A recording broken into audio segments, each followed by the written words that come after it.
चलिए साइंस का अगला आपका लेकर आए हैं कार्य से। ठीक है,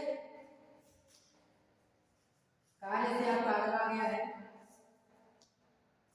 ठीक है, तो सबसे पहले कार्य को देख लेते हैं। कार्य का दूरी और विस्थापन, एक होता है दूरी, ठीक, और होता है विस्थापन। ठीक, ये सब कोण पर आधारित होते हैं। कोण पर क्या होते हैं? आधारित। ठीक है, तो कुछ सवाल को समझ लेते हैं पहले। ठीक, चलिए देखिए, कह रहा है यदि किसी पिंड पर कोई भी पिंड बल कार्य कर रहा है, कितने न्यूटन का बल कार्य कर रहा है? कितने न्यूटन का बल कार्य कर रहा है? कितने न्यूटन का? 20 न्यूटन का बल कार्य कर रहा है। ठीक, जैसे ही 20 न्यूटन का बल कार्य किया, विस्थापन यानी उसमें विस्थापन उत्पन्न हो गया कितना मीटर? 4 मीटर। तो पूछ रहा है, ठीक है, पूछ रहा है, देखो बल लगाएगा कितने का? 20 का, विस्थापन 4 का, कोण कितना? तो कह रहा है कार्य कितना होगा, यानी जूल बराबर कितना हो जाएगा? तो देखो बेटा, जब किसी पिंड पे कार्य पड़ता है और वह सीधा क्षैतिज में जाती है, किसमें जाती है? क्षैतिज में सीधा जाती जब, ठीक है, सीधा जाती है 4 मीटर, सीधा 4 मीटर विस्थापन हो रही है, ठीक है, तब क्या होगा? तब वहां काश शून्य अंश हो जाएगा। काश शून्य अंश यानी कोण कितना हो जाएगा? 0 डिग्री। काश 0 होगा, काश 0 हो जाएगा, 0 अंश। ठीक है, और जब काश 0 होता है, ठीक, तो दोनों का आपस में क्या हो जाएगा? गुणा। ठीक है, यानी आपका क्या ज्ञात करना है? कार्य ज्ञात करना है। तो कार्य बराबर अपना हो जाएगा 20 चौको 80, 80 हो जाएगा, गुणे काश थीटा है, काश शून्य अंश का मान, काश शून्य अंश का मान 1 होता है। 80 का नाम है 80 जूल, यानी आंसर आ जाएगा 80 जूल। कोई दिक्कत? 80 जूल हो जाएगा। ठीक है, चलिए अब देखते हैं अगला। ये तो हो गया। अब मान लीजिए कोई लड़का है, कोई भी लड़का है, उसने एक बॉल लिया, गेंद को, ठीक है, और 10 मीटर ऊपर उछाला। क्या किया? 10 मीटर ऊपर उछाला।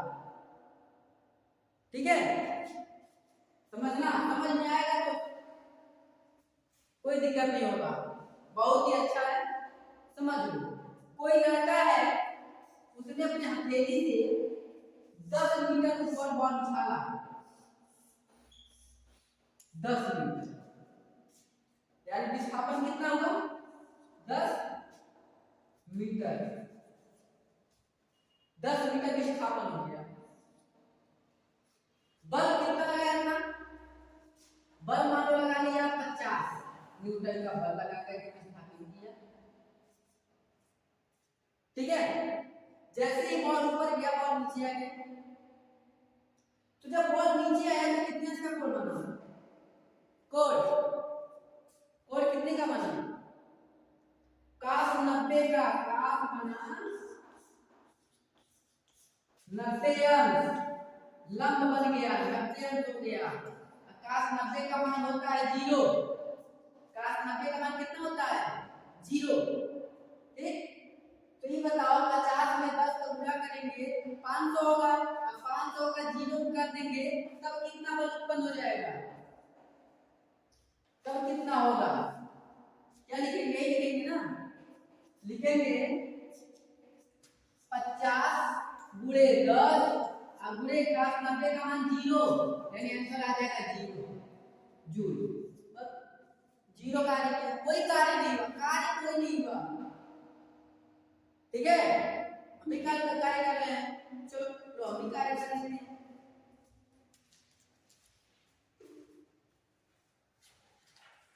चलो लो, ये हो गया अपना। कॉपी लिए हम हाथ में ले लिए। अब इसको हम 10 मिनट तक इसको लिए रहेंगे आप, ठीक है, ऐसे लिए। तो देखो जब इसको हम लिए हैं तो हमको थकान महसूस हो रहा है, धीरे धीरे दर्द हो रहा है, ठीक है, थकान हो रही है, ठीक है ना। यानी इसमें क्या पड़ रहा है, बल बल बल पड़ रहा है इस पर। इस कापी का जो भार है ये हमारे हथेली पर है, इसका भार, ठीक है, बल पड़ रहा है, ठीक। विस्थापन, कोई विस्थापन नहीं, ये स्थित है, ठीक। उसके बाद कोण, कोण जो है सीधा लग रहा है, सीधा है 90 अंश। तो बताओ कार्य क्या हो जाएगा, कार्य क्या होगा, कार्य क्या होगा, कार्य जीरो हो जाएगा, जीरो जीरो हो जाएगा, ठीक है, कार्य जीरो हो जाएगा।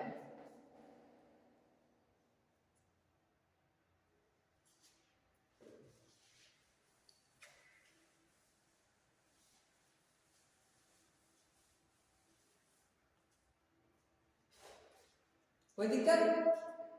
चलिए अब देखते हैं अगले सवाल को, ठीक है। क्वेश्चन नंबर 12, एक ट्रेन 1 घंटे में 20 किलोमीटर गया।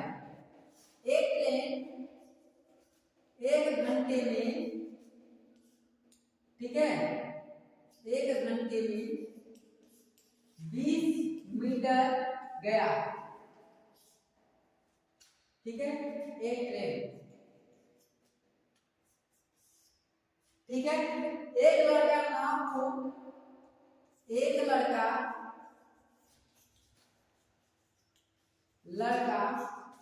नाव को 10 मीटर तक जल में ले गया, नदी में ले गया, नदी में ले गया। तीसरा, रोहन हवाई जहाज से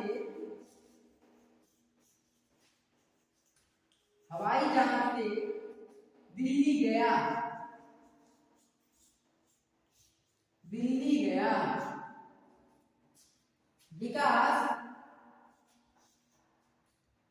विकास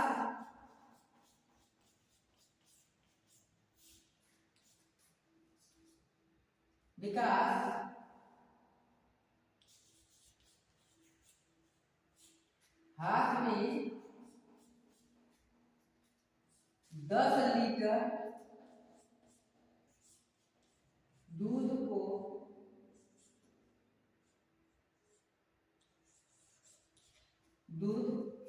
जो बाल्टी में है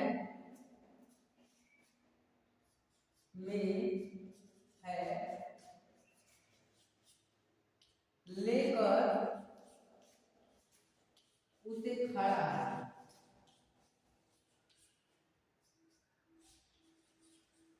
आप लोग बताइए इसमें किसमें कार्य नहीं हो रहा है, किसमें कार्य नहीं हो रहा है। एक लड़का, एक ट्रेन 1 घंटे में 20 किलोमीटर तक गया, यानी ट्रेन जो था वो अपना दूरी छोड़ करके कहीं गया, विस्थापित हो गया, यहाँ था विस्थापित हो गया, यानी कार्य किया। ये लड़का ने कार्य कर लिया, कार्य किया। दूसरा है, एक लड़का नाव को 10 मीटर तक नदी में बहाया, नदी में नाव है, 10 मीटर तक ले गया, यानी ये भी विस्थापन हुआ, कार्य किया। रोहन हवाई जहाज से दिल्ली गया, पता नहीं कहाँ था, लेकिन वहां से दिल्ली चला गया, हवाई जहाज से गया, यानी इसमें भी क्या हुआ, विस्थापन हुआ, विस्थापन हो गया, यानी ये भी है, कार्य भी किया। विकास हाथ में 10 लीटर का बाल्टी का दूध लिए खड़ा है 1 घंटे तक, कोई कार्य किया नहीं किया। सर में बोझ लेकर के आप खड़े रहो, कोई कार्य कर रहे नहीं कर रहे, ऐसे ही खड़े रहो, कोई कार्य हो रहा है नहीं हो रहा है, ठीक है। तो जब विरामावस्था हो, ठीक, तो कार्य नहीं होगा, ठीक है ना। चलिए अगले पे आते हैं। समझ में आ रहा है कार्य के बारे में हम आपको बता रहे हैं, ठीक। समझ में आ रहा होगा तो वीडियो को लाइक, सब्सक्राइब और कमेंट जरूर करिए, ठीक है। चलिए देखते हैं अगला, कह रहा है क्या इसमें से लागू हो, ठीक है, क्या इसमें से लागू हो, तो हम जान जाएंगे कि वहां पर कार्य हो रहा है, और क्या न लागू हो तो हम बता सकते हैं कि वहां पर कार्य नहीं हो रहा है। ठीक, तो आप लोग दो नाम से अनभिज्ञ नहीं है। पहला नाम है बल, दूसरा नाम है विस्थापन। ठीक है, यदि आपके प्रश्न में कहीं भी बल है और विस्थापन है तो आप समझ जाएंगे कि यहाँ पर कार्य जरूर मिलेगा। यदि विस्थापन है तो अभी आप बता सकते हैं कि यहाँ पर कार्य हो रहा है कि नहीं हो रहा है, पता चल जाएगा। आप बता सकते हैं कि यहाँ पे कार्य हो रहा है कि नहीं हो रहा है। बल, बल भी दिया हो तभी आप बता सकते हैं कि यहाँ पर कार्य हो रहा है कि नहीं हो रहा है। अब आ गया अपना द्रव्यमान। कोई भी वस्तु उसका द्रव्यमान ये निर्धारित नहीं करता है कि वहां कार्य होगा कि नहीं होगा। ठीक है, बल ये निर्धारित नहीं करता कि यहाँ पे कार्य होगा कि नहीं होगा। ठीक, अगर कह दे कौन नहीं निर्धारित करता है, देखो बेटा सवाल में यही पूछेगा कि कौन निर्धारित नहीं करता है, क्योंकि यहाँ देखो तीन ऑप्शन दिए हैं, तीनों एक ही के हैं और ऐसे ही पूछ सकते हैं। सबको पता है, विज्ञान भी जानता है कि अगर हम ऐसे का दे देंगे, अलग अलग दे देंगे तो विस्थापन बच्चे पढ़े हैं, वैसे डायरेक्ट भी लगा देंगे तो दूर लोग सही हो जाएगा। इसलिए वो घुमावदार देगा ताकि बच्चे या तो बल पे लगाए या विस्थापन पे लगाए या बल और विस्थापन दोनों पे लगाए, इसको भूल जाए। तो कहेगा कि क्या निर्धारित, ठीक है, कौन निर्धारित नहीं करता है कि यहाँ बल कार्य कर रहा है, तो कौन द्रव्यमान निर्धारित नहीं करता है कि यहाँ पर बल कार्य कर रहा। कोई दिक्कत समझ में आ रहा है? यदि समझ में आ रहा हो तो लाइक जरूर कीजिएगा, लाइक करते रहिएगा, वीडियो देखिए, लाइक करिए। ठीक है, चलिए अगला देखते हैं।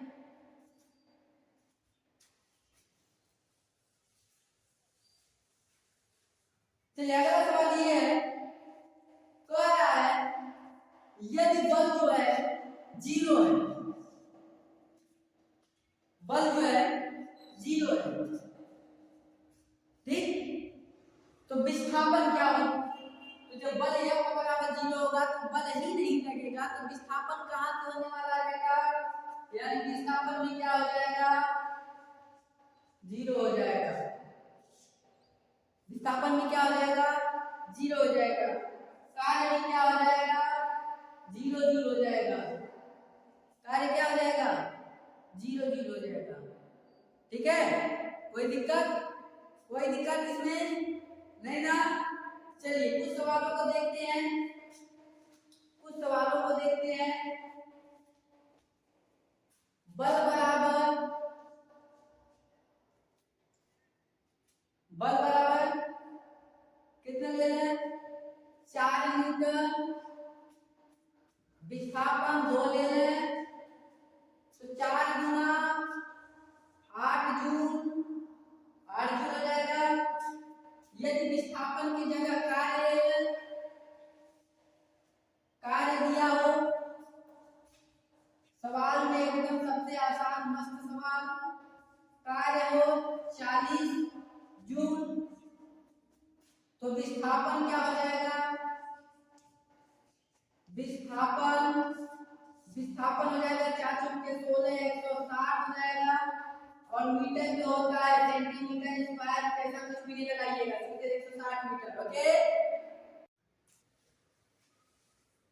चलिए आप लोग बाइक चलाते हैं, बाइक चला रहे हैं, बाइक यदि चलाते हैं आगे से अपने सामने से, ठीक, विपरीत दिशा में हवा चल रही है तो वह हवा क्या होगी? सकारात्मक होगी, सकारात्मक होगी कि नकारात्मक होगी?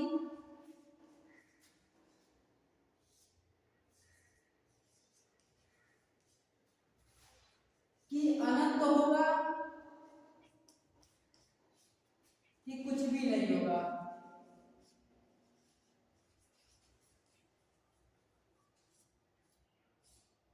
ठीक है, तो जब हम आगे से बाइक चलाते हैं, कार चलाते हैं, ट्रेन चलाते हैं, जहाज चलाते हैं, चिड़िया उड़ती है, हम उड़ते हैं, तुम उड़ते हो, दौड़ते हो, कुत्ते दौड़ते हैं, कुछ भी होता है, सामने से यदि हवा विपरीत दिशा में चलती है तो सदैव क्या होते हैं? नकारात्मक हो जाता है। क्या होता है? नकारात्मक। क्या होता है? नकारात्मक हो जाता है। आ रहा है समझ में ना? जब विपरीत दिशा का है तब नकारात्मक होगा, यदि वही के समान